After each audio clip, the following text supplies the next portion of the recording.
My audition at the Met came about in this way. When the Chicago Symphony and etc. were in New York for Dutchman, I was asked at that time to sing a solo audition for James Levine at the Met.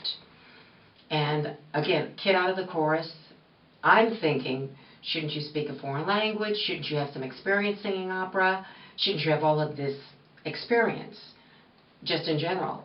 So the man that was asking me this was Richard Rajinski. He was one of the artistic directors at the Met.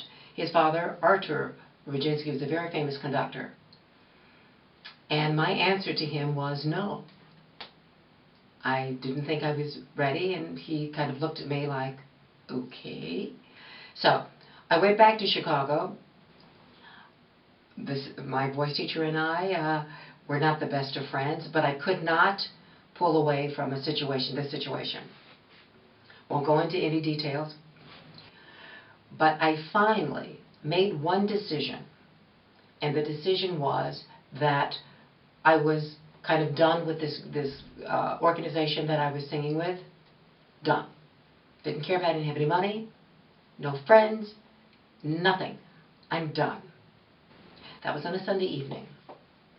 Monday, the Met calls me. I had no contact with them in a year. And again, they're asking me, would I like to sing a solo audition for James Levine? This time I said yes, because I already had a ticket to go to New York, and I knew that this was God. I still didn't have any experience. I still did not have a really reliable vocal technique.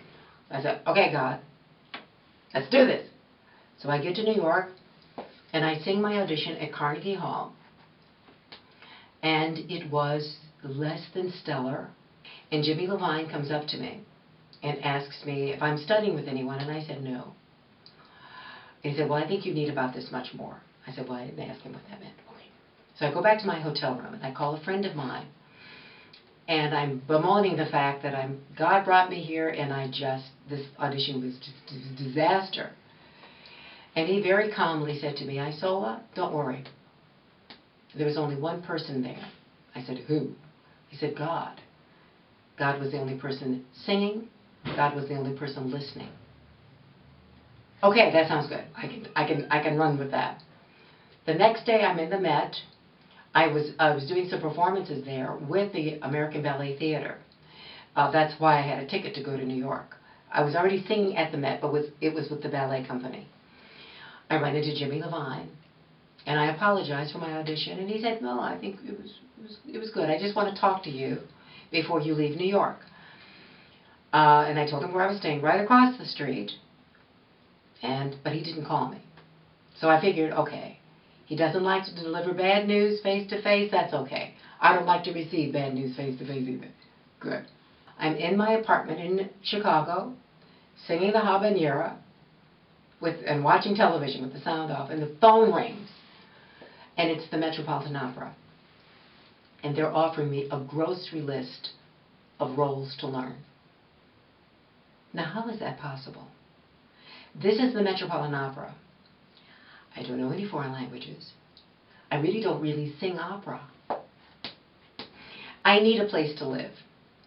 And my friend Jamie in New York, he's living in New York, I asked him to find me a place that's got soundproof, that's got cement walls so I don't bother my neighbors. He tells me of the Ansonia Hotel. It's a landmark building.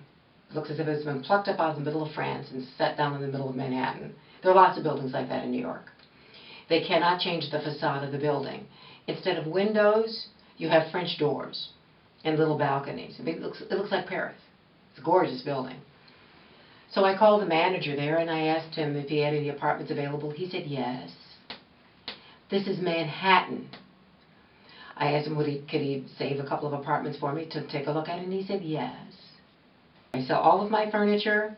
I arrive in New York. I move into my apartment sight unseen. It's a one-bedroom apartment up on the 17th floor. Nothing. No furniture, no nothing. I plop down all of my books, records, clothes in the middle of the floor. I go down to the lobby because it's dinner time and I'm hungry and looking for food. And I run into a friend of mine, a baritone friend of mine from Chicago, who has gotten a contract in a German theater, I don't know, it was Munich or Dusseldorf or someplace, to sing for 3 years. He's leaving for Germany. I'm singing at the Met. Okay. I get a call from him the next day because he had a rent-controlled apartment. He was going to sublet that apartment until he came back from Germany. The sublet fell through. He called me and asked me if I knew of anybody that needed any furniture. I said, Curtis, bring all of your stuff here. He brought all of his furniture. Everything. I had everything I needed, down to the teacup and the teaspoon. My first week at the Met. I don't speak any foreign languages. The Italian coach, Alberta Mazziello, very scary woman, wore a turban and smoked cigars. She didn't want to hear me sing.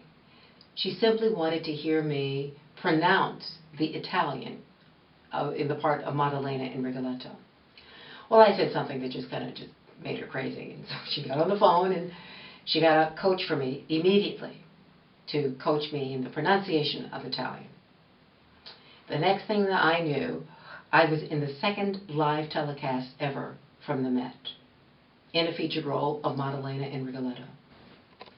And Linda, this all came from one decision: to leave a really bad situation.